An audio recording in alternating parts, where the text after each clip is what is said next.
Haya, msikilizeni mwamuaji. Sikilizeni. Hivi ni watu wazima afya, amuone sasa hivi. Wewe umetoka na safari zako na sisi tumetoka na safari zetu. Tunaje njiani hapa kusimamisha kunanisha ngombe.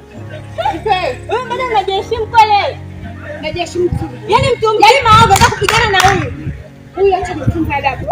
Unifunze adabu nani? Acha anza kujifunza wewe mwanamke malaya ulozoea malaya. Tena usomea kwako. Wewe kumpiga sheria ni bisha. Hebu mwache. Shogangu mwache kwanza. Wewe. Tulieni acheni ugomvi. Ndio kuongea mpaka. Yaani wewe umezunguka mtaa mzima. Ukaona bwana wangu mimi ndio wa maana sana. Nimekuona mwenyewe unajifanya tamba, unajifanya mwanamke mbeba wa mazao, si ndio? Dada unajua nini? Nimegundua wewe hauna akili, wewe vipi?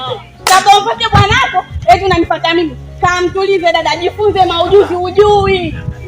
Eti shughuli. Shoga yangu subiri. Kama ungekuwa unaweza kumtunza bwana, mbuzi wako kwa nini umeshindwa kumletea majani? Nini? Mbele na macho. Koma. Mbele na macho koma. Koma wewe. Nitakoma. Nilishakoma kwenye ziwa la mamangu huko. Wewe yaani wewe pamoja na wote tunakata bado mimi kwangu hamwezi kufika. Yaani leo ni malaya ambaye hata malaya ni malaya kujifunza, umeelewa? Alafu kitu kingine huyo bwana anajisifia anaye na anatamba naye. Mimi ile kwangu ni